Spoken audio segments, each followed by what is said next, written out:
¿Pueden ver el PowerPoint? Sí, se ve. Sí, se puede ver. Sí, se puede ver.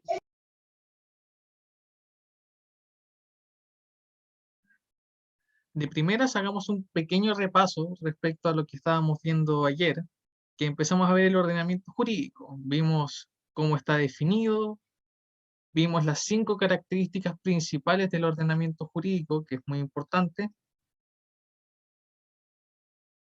Vimos las fuentes del ordenamiento jurídico desde un punto de vista material, pero con mayor importancia desde un punto de vista formal.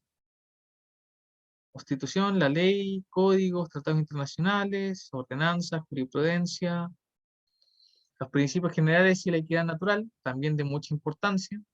Vimos lo que es las normas jurídicas, definiciones de esta, y cómo se clasifican. También vimos las características de la norma jurídica desde un punto de vista de la exterioridad, heteronomía, coercibilidad y bilateralidad. Y creo que quedamos aquí, justo en las definiciones doctrinales de normas jurídicas. Así que aquí ya podemos empezar nueva materia. Lo primero que quiero que tengan claro es que hay bastante materia que puede parecer muy doctrinal, desde un punto de vista de que es materia muy teórica, y que a veces uno no le encuentra en la suficiente práctica.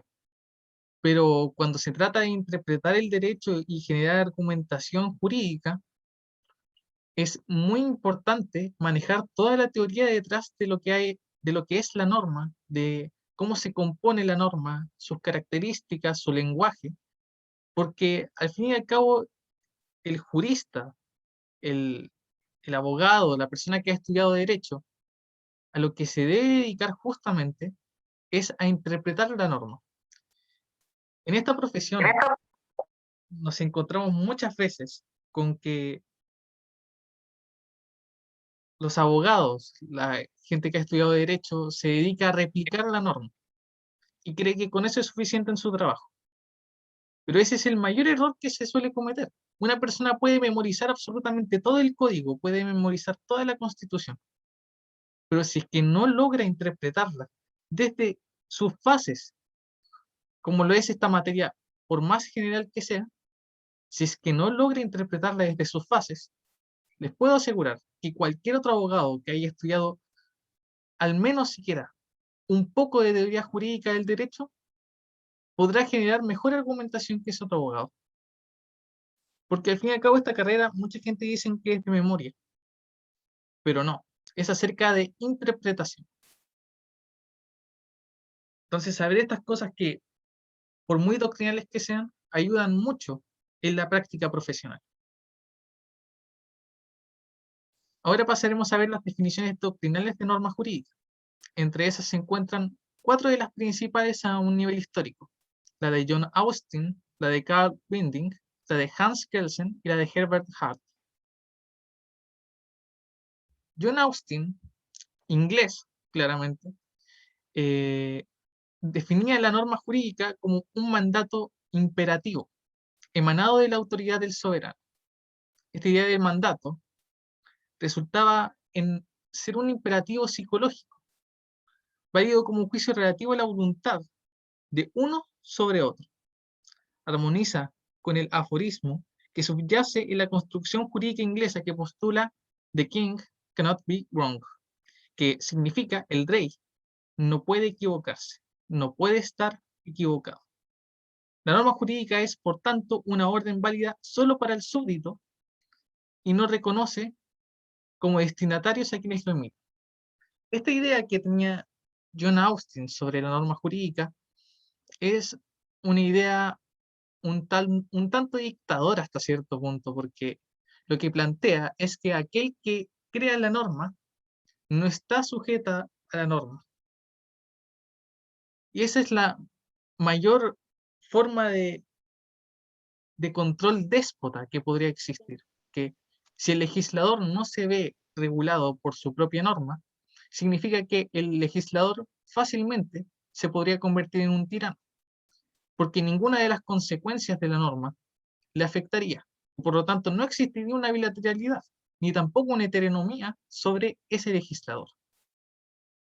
Por lo tanto, si bien John Austin partía desde la base que debía de ser emitida por el soberano, fallaba respecto a que el soberano también debía ser reconocido como destinatario de la norma.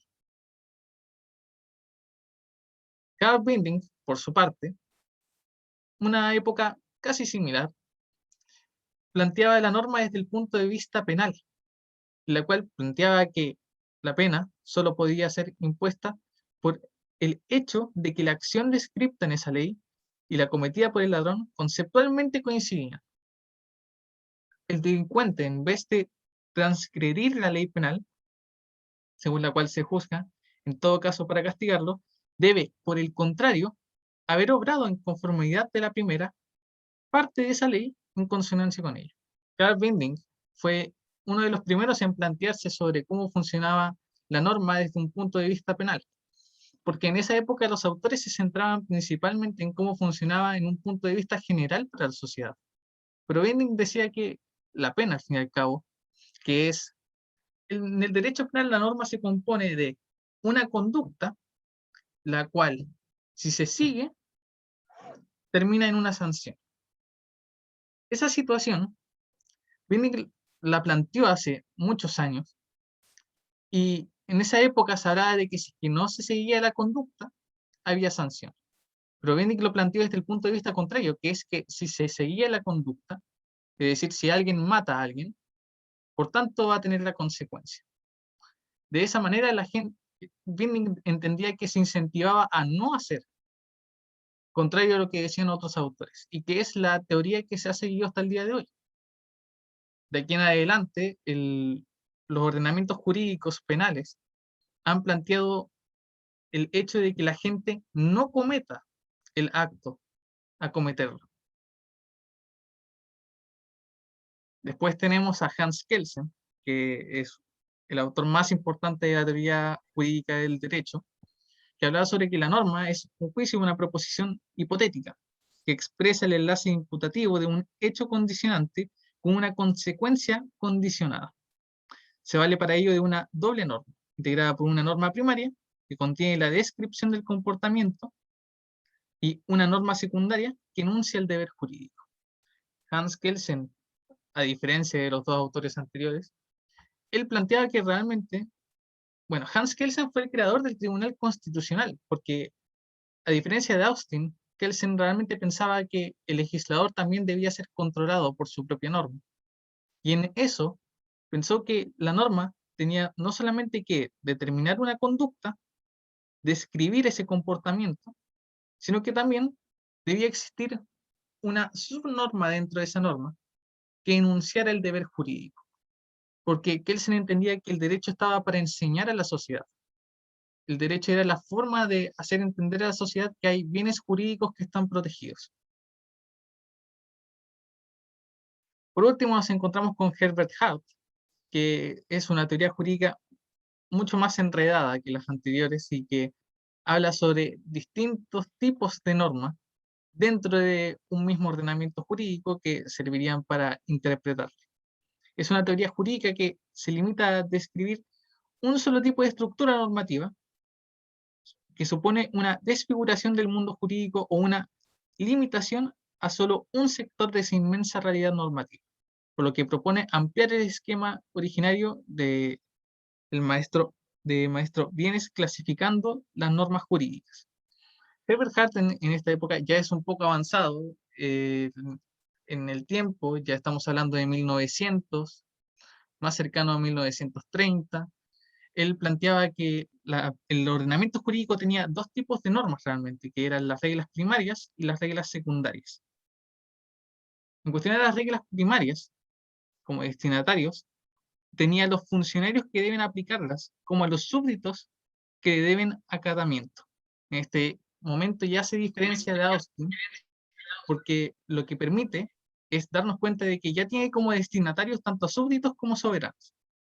No solo eso, pero también prescribe la realización de ciertos actos en forma absolutamente compulsiva, con total prescindencia de sus receptores. Lo que planteaba Hart era que no solamente el soberano con el súbdito estaban obligados, pero también que la conducta estaba prohibida, independiente de quién cometiera el acto.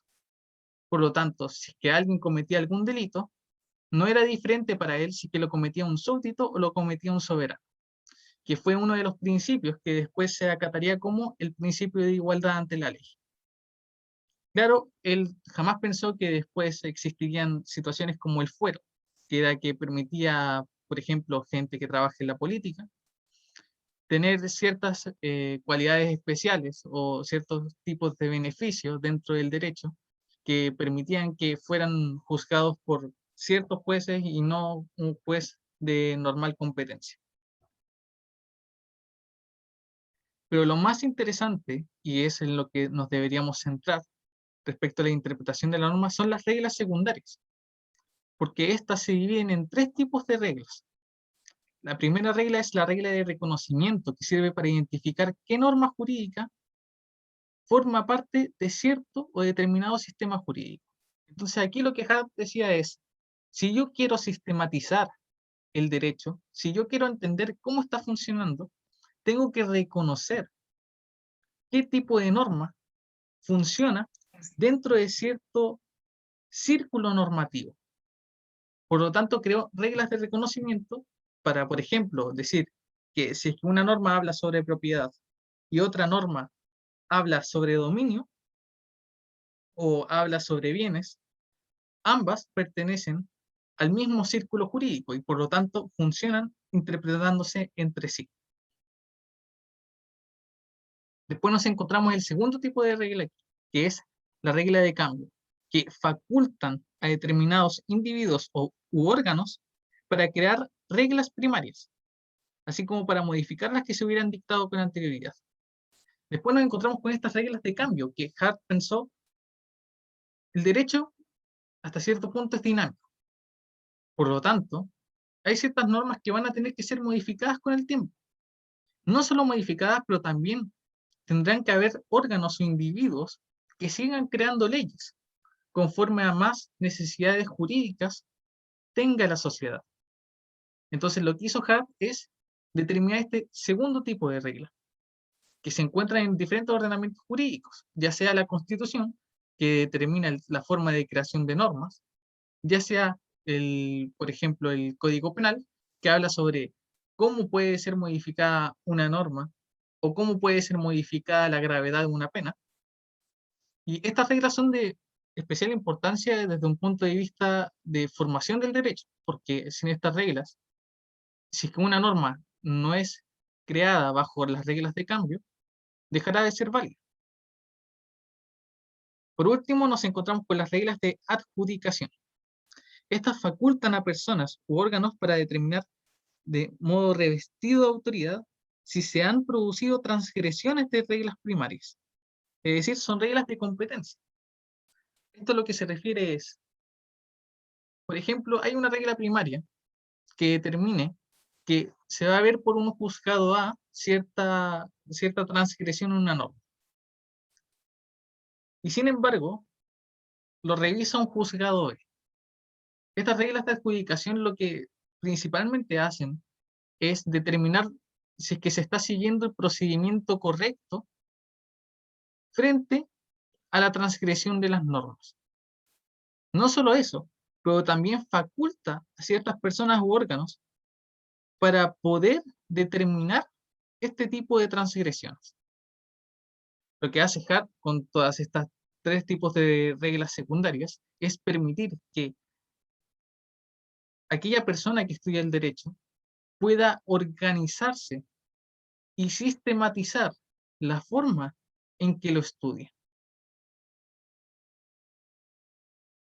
Por último, dentro de esta PowerPoint, lo que vamos a ver va a ser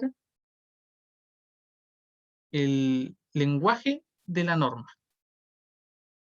En este sentido, el lenguaje de la norma, el lenguaje utilizado, siempre ha sido o suele ser el lenguaje prescriptivo. La razón por la que se habla que se utiliza el lenguaje prescriptivo es, en principio, porque hay diferentes tipos de uso del lenguaje. el lenguaje, nosotros tenemos que entender que es la comunicación, es la forma en que las personas nos podemos comunicar.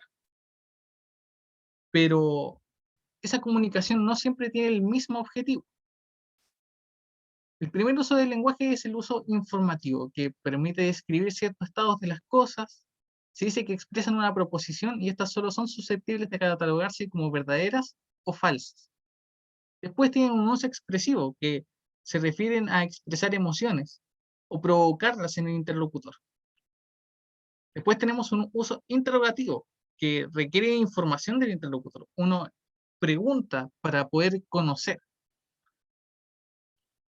Como cuarto uso está el uso operativo, que pronuncia ciertas palabras en determinadas condiciones, que implica realizar la acción a que esas palabras se refieren, como jurar decir la verdad.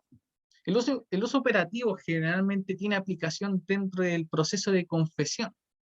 Cuando se le pide confesar a una persona, lo que realmente se le pide es que utilice el uso operativo del lenguaje, porque de esa manera podemos lograr verdaderos resultados.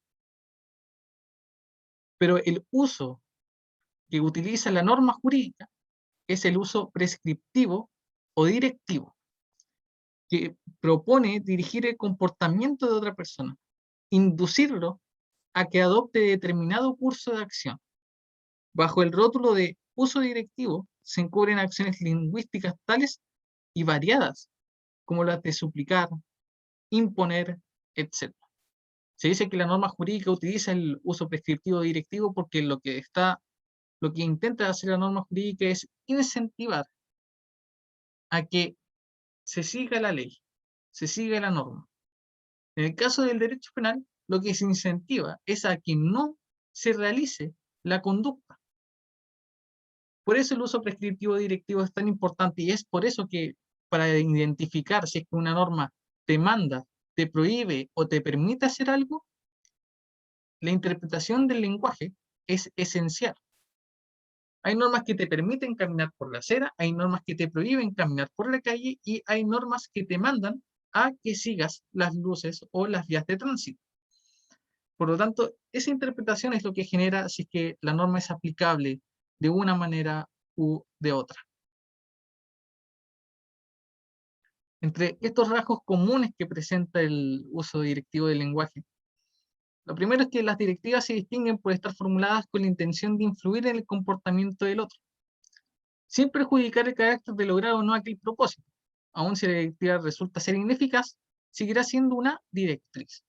Entonces, lo que se te suele pedir es que camines por la acera, que camines por la vereda, pero si es que tú no llegas a caminar por la vereda y se te ocurre caminar por la calle, no hay una directriz que te pide hacer eso, pero si no lo cumples, no es que tenga una consecuencia inmediata. Tiene consecuencia porque no estás cumpliendo con la ley, pero la verdad es que es una situación algo confusa desde el aspecto que el derecho se exterioriza. Después nos encontramos con que las oraciones directivas se caracterizan porque de ellas no tiene sentido predicar que son verdaderas o falsas, sino justa o injusta, conveniente o inconveniente, eficaz o ineficaz. Porque al derecho lo que le importa no es si es que tú estás de acuerdo con el derecho, sino que al contrario le importa que tú cumplas o no con ello. Después nos encontramos con que las directivas no están destinadas a dar información respecto de la realidad. Al contrario, lo que buscan es ponerse hipotéticamente en la situación de que tú cumplas o incumplas con la norma. Tampoco no es condición necesaria expresar en el modo imperativo para distinguir una oración directa. No es necesario que la norma diga mando o obligo o permito o prohíbo. Esas palabras no necesariamente van a ir en la norma, pero da a entender la norma que ese va a ser el tipo de aplicación. Ahora los voy a dejar con la evaluación de este curso. Esta evaluación consta de una prueba de desarrollo. Son respuestas breves, son 14 preguntas y las tienen que responder y enviar a mi correo las pruebas ya respondidas. Tienen hasta las 12 de la noche de este día y las tienen que enviar al correo. Yo al grupo de WhatsApp voy a enviar un enlace a un Google Drive y ahí pueden descargar tanto esta PowerPoint como la prueba. ¿Hay alguna pregunta al respecto?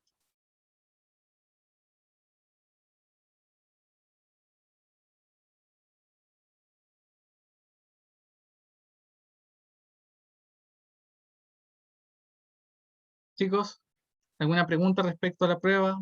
¿Respecto a cómo se va a evaluar? Disculpe, una, Sí, doctor, está bien. al descargar el Google Drive, una vez descargado, ¿vamos a completar en el mismo Google Drive o tenemos que hacer algún otro documento tal vez para poder enviarle o va a estar activado para poder editar el documento en el mismo Google Drive? Esa era mi- Lo que les voy a pedir es que descarguen el Word que va a hacer la prueba y la completan y después me la mandan a mi correo. ¿Les parece? Listo, Listen, entendido. Perfecto. Licenciado, buen día. Una Disculpe. consulta, por favor. Adelante, haga la consulta.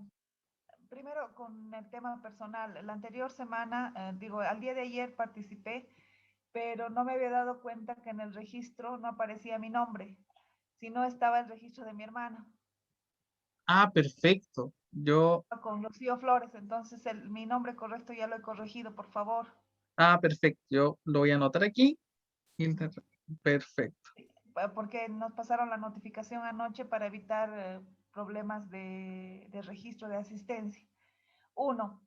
Dos, la consulta es la siguiente. ¿Las cuestionantes deben ser amplias o van a ser cerradas? Y si deben responderse en el formato o seguramente nos mandará con las instrucciones para el formato del cuestionario. Ya, respecto a eso, las respuestas son en general breves, pero pueden extenderse 5 o 6 líneas, no hay ningún problema. Lo que más me importa es que hayan aprendido y que puedan aplicar bien lo que hemos aprendido en el curso hasta el momento. Y respecto al formato, no tengo ninguna exigencia. El tipo de letra puede ser el que gusten. No hay ningún problema con eso. Gracias, licenciado. Estaré atenta entonces. Perfecto. Entonces, ya saben, tienen hasta las 12. Cualquier consulta, me envían un correo si es que tienen algún tipo de problema. Recuerden, el correo creo que está por aquí. Es- y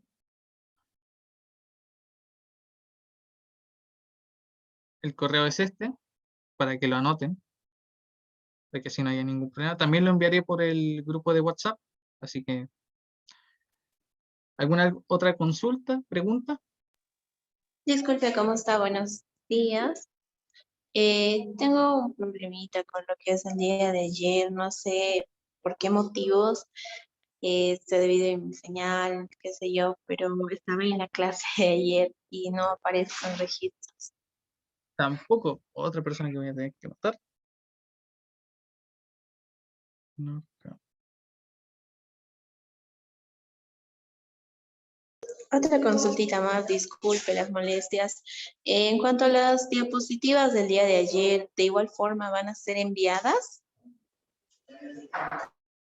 Sí, todas las diapositivas van a ser enviadas.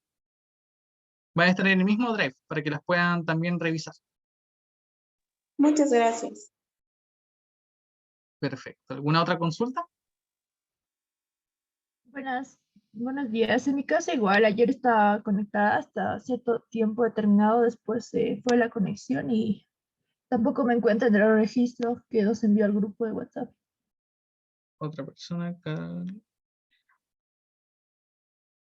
Ok, ya te anoté. Muchas gracias.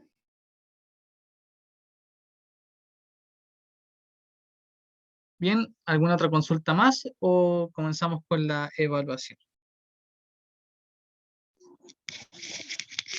Doctor, buen día. Dígame. Al igual que los compañeros, mi persona estaba presente el día de ayer en la clase, incluso cuando ha hecho el cambio y la modificación de la segunda sesión. Y tengo las capturas de pantalla, pero en el reporte que usted envió, o que se envió al grupo, no figura mi nombre, por favor.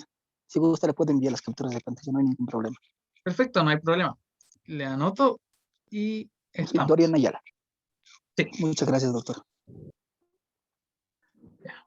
Buenos días, licenciado. De mí es el mismo problema. Tampoco figura mi nombre en la lista. Ok, será...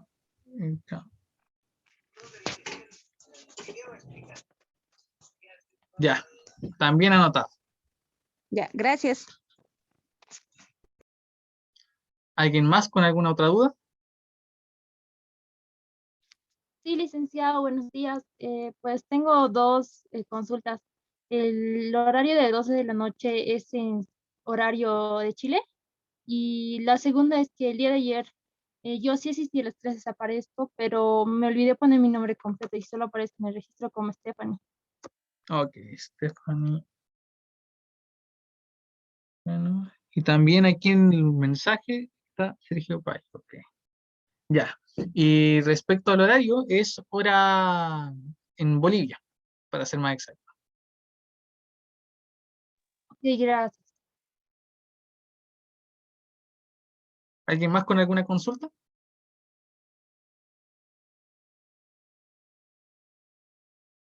Perfecto, entonces creo que estamos.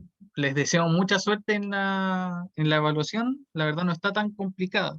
Y la verdad, en general, me gustaría utilizar, voy a utilizar otro tipo de evaluación después, que va a ser un caso práctico, pero para eso necesitan saber un poco más en el área de interpretación. Así que será la próxima evaluación dentro de 2 clases más. Les voy a pedir interpretar quizás algunos artículos. Vamos a estar leyendo también la Constitución tanto de Chile como la de Bolivia. Nos vamos a tomar una clase para enseñarles un poco sobre interpretación de una forma más práctica. Así que eso, espero que les vaya súper bien. Enviaré la prueba ahora mismo por el grupo de WhatsApp. Cualquier consulta, cualquier problema, también enviaré mi correo, si es que tienen algún tipo de problema con enviar la prueba o parecido. Eso.